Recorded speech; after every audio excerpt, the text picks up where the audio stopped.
Hello guys, आज हम लोग सिचुएशन क्लास के लिए मॉडल बनाने जा रहे हैं। हमारे पास मॉडल की ये स्केच आ गया है और ये स्केच इन्होंने बनाया है। ठीक है। अब ये स्केच आ गया और हमें बताना है कि ये स्केच कैसे बनेगा, मतलब ये 3D में कैसे बनेगा एग्जैक्टली। तो मेरे को जो मटेरियल रिक्वायरमेंट है, एक मैं कार्डबोर्ड लिया है जिसको हम माउंट बोर्ड कहते हैं। हम कोई अदर मटेरियल भी ले सकते हैं। मैंने यहाँ शीट्स रख ली हैं। अब क्या होता है कि जब मॉडल बनाते हैं तो हमें कलर कॉम्बिनेशन बहुत मैटर करता है जिससे कि वो अट्रैक्ट करे। बट होता ये है कि हम कलर ऐसे चूज कर लेते हैं कि वो थोड़ा सा ऑकवर्ड हो जाता है। तो सबसे पहले इंपॉर्टेंट है कि हम इसको बनाएंगे कैसे। ये एक्चुअली 3 स्टेजेस में है, 1 2 3 स्टेजेस। और इसको हम 3D बनाने वाले हैं। पीछे वाली लेयर थोड़ी मोटी रहेगी, फिर उसके ऊपर थोड़ा सा थिक आएगा, फिर थिक आएगा। तो 3D लेयर्स में बनाने वाले हैं। लेकिन बिल्कुल इनकी जो वॉल्स हैं वो बहुत प्रॉपर पैरेलल नहीं रहेंगी, अप्स एंड डाउन रहेंगे उसमें। तो सी कि हम कैसे बनाते हैं। पहले हम ये लेयर पे काम करने वाले हैं, तो आपको बताते हैं कैसे काम करेंगे। ठीक है। वन थिंग मोर इम्पॉर्टेंट कि जब भी कोई अगर आपको मेडल बनाना है तो वो सिमेट्री में होता है, यानी कि मिरर इमेज में रहता है। तो मैंने ये ड्रॉ स्केच था उसको मैंने ऐसे फोल्ड कर लिया, यानी कि जो इमेज इधर बनेगी वो उधर बननी चाहिए सेम। और इस अकॉर्डिंग मैं इसको काट लूँगा ताकि दोनों चीज़ें बराबर बने। ठीक है। इसको फोल्ड करके मैंने इस तरीके से कट लगा लिया, तो मेरे को ये मिरर मिरर इमेज में मिल जाएगा, पूरा सिमेट्रिकल मिल जाएगा। अब मैं क्या करूँगा, इस चीज़ को सेंटर में रखूँगा और ड्रॉ कर लूँगा, तो पूरा सिमेट्रिकल आ जाएगा ये इस तरीके से। तो नीचे वाला बेस मेरे को रेडी मिल जाएगा। अब इसको काटने के लिए मैं क्या करूँगा, शीट को बचाना है मुझे, तो मैं ऐसे काटूँगा कि शीट मेरी बचे, वेस्ट कम हो मेरे पास। तो मैंने इसको ऐसे रखा, बीच में रख के नहीं काटूँगा मैं पहले इसको ड्रॉ कर लूँगा। ठीक है। स्टॉप। गाइस, ये ड्रॉ जो किया था जिसको मैंने सिमेट्रिकल लिया है, उसके बाद मैंने इसको इसके पॉइंट ऑफ व्यू से काट लिया। ठीक है। अब हम क्या करेंगे, ये नीचे वाला बेस है एक्चुअली इसका, अगर हम पार्ट देखें तो ये इसका नीचे वाला बेस है। तो अगर इसको हम 3D में बनाने बैठेंगे तो हमको टाइम लग जाएगा, क्योंकि आगे वाले दोनों बहुत एक्यूरेट 3D में चाहिए। इसको हम बाद में वॉल के थ्रू बाहर से आउटर 3D दे सकते हैं। अब मैं क्या करूंगा, इसको मैंने रखा तो इसके साथ कुछ भी नहीं करने वाला फिलहाल। मेरे को इसके ऊपर वाली जो लेयर है नेक्स्ट, अब ये काट के निकाल लूंगा, जो ये वाला पार्ट है उसको निकाल लूंगा बाहर। सेकेंड कट भी मैंने लगा लिया इसके बराबर, वो सेम मैंने सिमेट्री के अकॉर्डिंग काट लिया है। अब हम इसके ऊपर वाला जो पोर्शन है वो काटने वाले हैं। ये मेरे पास 3 कटआउट आ चुके हैं, बेस, इसके ऊपर सेकेंड लेयर और ये थर्ड लेयर। अब हम क्या करने वाले हैं, हम पहले ही करने वाले हैं कि पहले इस वाली लेयर को 3D ना करके पहले इसको 3D करेंगे हम लोग। हम 3D पहले करके बता रहे हैं। इसकी ऑलरेडी हमने पहले से वीडियो डाल रखी है, तो हम उसका पूरा वीडियो नहीं बताएंगे प्रोसेस का। वॉल पे हम यहाँ पे वॉल लगाने वाले हैं बस। ठीक है। सबसे पहले इम्पोर्टेंट पार्ट ये है कि अगर आप कंस्ट्रक्शन वर्क कर रहे हो तो कलर कॉम्बिनेशन बहुत मैटर करता है। अब अगर मैं मेडल बनाने जा रहा हूँ तो मुझे मेडल के लिए कुछ ऐसे कलर चाहिए जो मेडल को रिप्रेजेंट करते हैं। जैसे लाइक ब्राइटनेस कलर है, गोल्ड वगैरह कलर है, तो मैं कुछ ये वाले पेपर ले सकता हूँ। बट इसके साथ कॉम्बिनेशन बैठाने की कोशिश करूँगा कि क्या कॉम्बिनेशन में जा सकता है। तो मैं शीट ऐसे रखूँगा। अब ये देखूँगा कि इसमें कौन सा कलर बैठ रहा है। ये दोनों कलर बैठ रहे हैं, ब्लैक और पिंक, ये दोनों कलर बैठ रहे हैं, तो इन दोनों को निकाल लूँगा। फिर देखूँगा और कोई कलर बैठ रहा है क्या, और कलर नहीं बैठ रहा है इनके साथ में। एक ये कलर भी बैठ सकता है, कंट्रास्ट में जा रहा है बेसिकली देखा जाए तो। अब मैं इन कलर को ऐसे रखूँगा। मैं देख रहा हूँ कि ये कलर इस कलर के साथ में अगर जाएगा, अगर मैं इसको ऐसे लेता हूँ कि नीचे ब्लैक लूँ ऐसे, फिर मैं इसको ऐसे चेंज करके देखता हूँ, तो ये परफेक्टली मैच खा रहा है, मेरे को सोबर लग रहा है अभी ये, है ना। और इसको लेने की कोशिश कर रहा हूँ तो ये इसके साथ गेम नहीं बैठ पा रहा है। मैं अगर इसको ऐसे लगाने की कोशिश करूँ तो भी नहीं बैठ रहा है, इसको ऐसे लगाऊंगा तो भी नहीं बैठ रहा है। इसका मतलब ये कि मैं नीचे ब्लैक ले लेता हूँ और ये सब बैठ जाएगा मेरा। तो इस फिलहाल इसको हटा दूंगा क्योंकि ये मुझे बाद में थोड़ा सा सपोर्ट कर सकता है। अब मैं सबसे नीचे वाला ब्लैक लेने जा रहा हूँ। ठीक है। मुझे इस पर चिपकाना है, तो ज़्यादा अच्छा है कि इस पर मैं गम लगा के डायरेक्ट इस पर चिपका दूँ, बाद में कटिंग कर लूँ। ठीक है। और इसको लगाने के लिए मुझे एक चीज़ और करनी है, ये ध्यान रखना कि आपका जो कटिंग मैट होता है उस कटिंग मैट को थोड़ा सा आपको ऐसा रखना है कि यहाँ पेस्ट ना करके यहाँ पेस्ट करो, ताकि ये दिक्कत ना आए। क्योंकि मैं इसको फील कर रहा हूँ, इसमें कुछ गमिंग की आ रहा है, तो पेपर को दिक्कत देगा वो। ठीक है। तो ये मुझे चिपकाना है। अब इसमें 2 पार्ट होते हैं, एक ये होता है, एक ये होता है। ये जल्दी पकड़ लेगा, ये थोड़ा लेट पकड़ेगा। बट मैं इसी पे लगाऊंगा क्योंकि मेरी हैबिट इसकी है। फैब्रिक ग्लू, फेविकॉल का यूज़ नहीं करेंगे, हम फैब्रिक ग्लू यूज़ करेंगे। और इसमें आपको पता होना चाहिए कि आप जो लगा रहे हो उसकी क्वांटिटी एक्सेस में है या ठीक है, जैसे मैंने लगाया। ठीक है। अब मैं ये बता रहा हूँ कि अगर मैंने इसको लगाया तो ये मैं कैसे लगाऊंगा, मुझे बहुत प्रेशर भी नहीं देना है। कुछ लोग क्या करते हैं, ऐसे ऐसे करते हैं ऐसे, तो वो क्या करता है कि उसमें जो रफ सरफेस है जहाँ पे वो गैप आ रहे हैं वो वहाँ फिल हो जाएगा।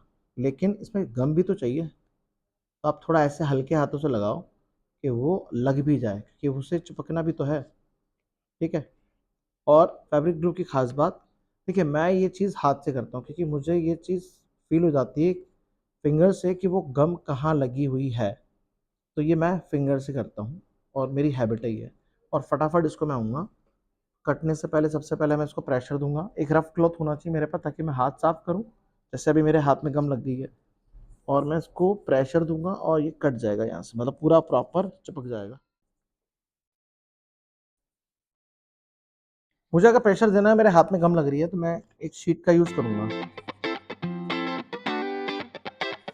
अब मुझे डिटेल में काटना है तो मुझे थोड़ा सा ध्यान रखना पड़ेगा कि मुझे बिल्कुल टच करते हुए काटना है कार्डबोर्ड को। मैं ऐसे लूंगा।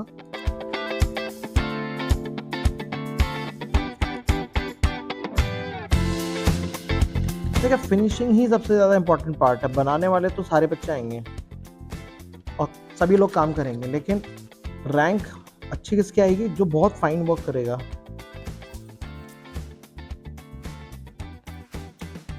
क्या होता है कई बार हम जैसे कॉर्नर पे कट बचता है, काटने की जगह खींच देते हैं उसको, पर आप ऐसा मत करना, कोशिश करना उसको काटने की। ठीक है, ये कट चुका है और बहुत बढ़िया फाइन तरीके से कटा है, लेकिन इसमें जो अंदर वाला पार्ट है वो मैं अभी नहीं काटूंगा क्योंकि वो गीला होगा।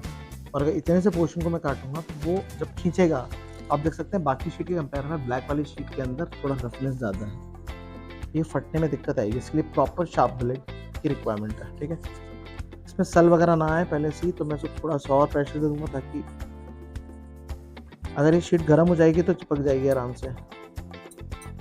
ठीक है, ये देख सकते हैं ये कुछ निकल रहा है, तो हम उसी समय लेंगे और इस पर ऐसे लगा देंगे। आपको लगता है कोई निकल रहा है पोर्शन, एक बार चेक कर लेना। सो अगर मुझे ये शीट चाहिए यहाँ पर, तो मैं इसको ऐसे रखूँगा और पहले एक छोटा सा पीस काटूंगा ताकि मेरे को हैंडल करना आसान हो जाए। बड़ी शीट से हैंडल करना थोड़ा टफ हो जाता है। ठीक है, अब ये मेरे लिए आसान हो जाएगा ये चीज़। ठीक है, मुझे ये चीज़ ऐसे लगाना पसंद है क्योंकि मुझे लगता है कि ऐसे जल्दी मर्ज होगी और अच्छी तरीके से लगेगी। पेपर कटर की ब्लेड बहुत शार्प होनी चाहिए। ब्रश हम यहाँ के कलर को हटाने के लिए, मतलब सॉरी गम को हटाने के लिए, क्योंकि यहाँ पे अगर वो रहती है तो वो काटने नहीं देगी इसको ढंग से, क्योंकि वो सॉफ्ट हो जाएगा वो पार्ट। फिलहाल हम क्या करेंगे, इसके बॉर्डर को पहले चिपका लेते हैं कहीं पर। ठीक है, अगर आपके पास हैवी ड्यूटी सीजर है तो परफेक्टली इसको आप काट सकते हो ऐसे। तो ध्यान रखना, पेपर कटर अगर आप सीजर से काटते हो तो कई बार जो पेपर होता है वो कटता नहीं है। यहाँ आप देख सकते हैं कि यहाँ पे आपको हाफ कट वाला पैटर्न दिख रहा है। यहाँ मैं पैटर्न चेंज करने वाला हूँ, मतलब यहाँ क्या करने वाला हूँ, यहाँ ये वॉल की तरह चढ़ जाएगा इधर। ठीक है, तो दोनों चीज़ें अलग अलग तरीके से बता रहा हूँ ताकि आपको पता लगे कि हम क्या करने वाले हैं, ताकि हम अभी लर्निंग है हमारे, सीख रहे हैं हम लोग। कई बार ये पेपर कलर छोड़ता है, तो आपको ध्यान रखना अगर आपके हाथ में मॉइस्चर रहा तो ये कलर छोड़ता है। इसका भी ध्यान रखना पड़ेगा कि आपको जब भी इसको प्रेशर देना है किसी दूसरी शीट से आपको हाथ करना पड़ेगा, अदरवाइज आप ऐसे करोगे कि कलर आपके हाथ में आ जाएगा। इसका खास तौर पे ध्यान रखना आप। यहाँ क्या करना है, यहाँ इसकी वॉल की साइज जो है अलग हो जाएगी, मतलब ये ऐसे जाएगा, मतलब ये बड़ी हो जाएगी ये ऐसे। ठीक है, मतलब ये ऐसे जाएगा डायगोनली। तो पहले हमें प्लेन वॉल काटते हैं सीधी, फिर हम सोचते हैं। फिलहाल मैं काट दूँ क्योंकि वॉल के यहाँ पे अलग अलग शेप आने वाली है, तो मुझे काटना पड़ेगा। अगर वॉल पैरेलल होती तो ज़्यादा इजी रहता मान लिया।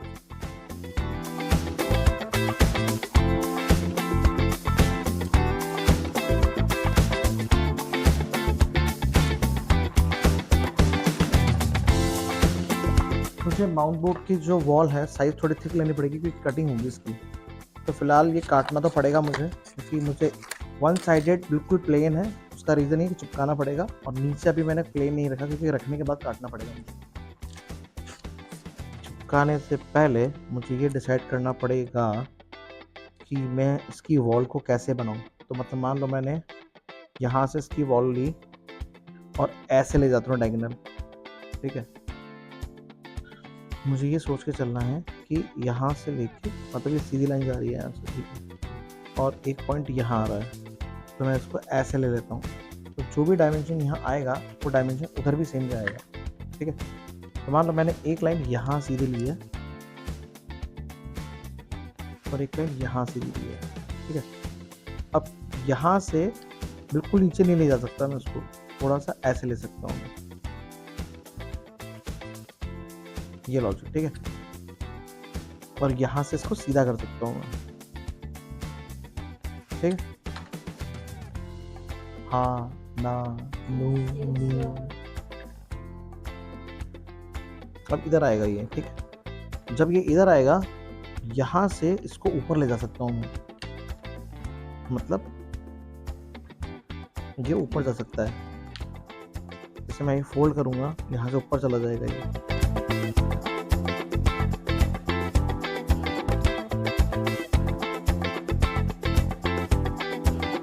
मुझे ये फील हो रहा है कि पेपर कटर अब काट नहीं पा रहा है, मेरे को चलाने से पता चल रहा है। तो मैं क्या करूँगा, टिप को आगे से तोड़ दूंगा। यहाँ बहुत प्रिसाइजली वर्क करना पड़ेगा, तो थोड़ा ध्यान रहे कि पेशेंसली काम करना है इसमें।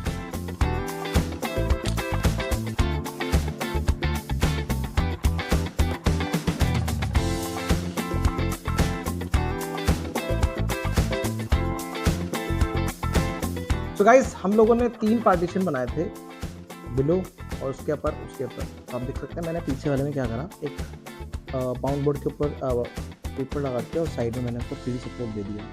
इसके ऊपर मैंने एक और यहाँ सपोर्ट लिया है ताकि इसको इसके ऊपर लगा दिया मैंने 3D ऑब्जेक्ट, और इसके ऊपर ये वाला ऑब्जेक्ट लगा दिया।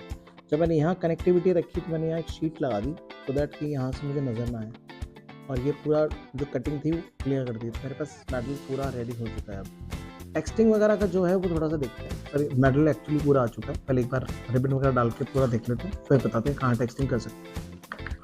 गाइस मेडल बन चुका है हमारे पास, लेकिन इशू इस बात का है कि इसमें टेक्सटिंग कैसे करेंगे। तो मैं टेक्सटिंग के लिए मैंने फिलहाल इसमें पेंसिल से लिख लिया है। नाउ अब मैं लाइनर से लिखने जा रहा हूँ। तो आप थोड़ा देख सकते हैं कि कितना कॉन्सेंट्रेशन चाहिए कि कैरेक्टर ख़राब ना हो जाए। मैंने पेंसिल से मैंने सिर्फ आउटलाइन ली है ताकि मैं अपने अकॉर्डिंग उसको एडजस्ट कर सकूं कैरेक्टर को। ये हम इसे चिपकाने से पहले भी कर सकते थे। कलर थोड़े गीले रहता है तो उसमें थोड़ा सा आपको ध्यान रखना पड़ेगा कि वो सूख जाए, उसके बाद ही आपको जो पेंसिल के स्ट्रोक्स हैं वो रब करने हैं। Pink walk 2026 for women text लिख दिया है। अब इसको मैं रब करूँगा, किस तरीके से रब करता हूँ एक बार देखना। मुझे रबर चाहिए। इसमें एक और चीज़ देखनी पड़ेगी कि एक तो रबर आपका बिल्कुल क्लीन हो और बहुत हल्के हाथों से काम करना है अपने को, क्योंकि ये जो शीट है ना ये कलर छोड़ देगी। तो अगर आपने बहुत ज़्यादा प्रेशर दिया तो शीट के ऊपर से कलर ही निकल जाएगा। Now this is the medal for the women's pink walk which is held on 8th of March 2026। मुझे खुद को सम्मानित करना पड़ेगा। और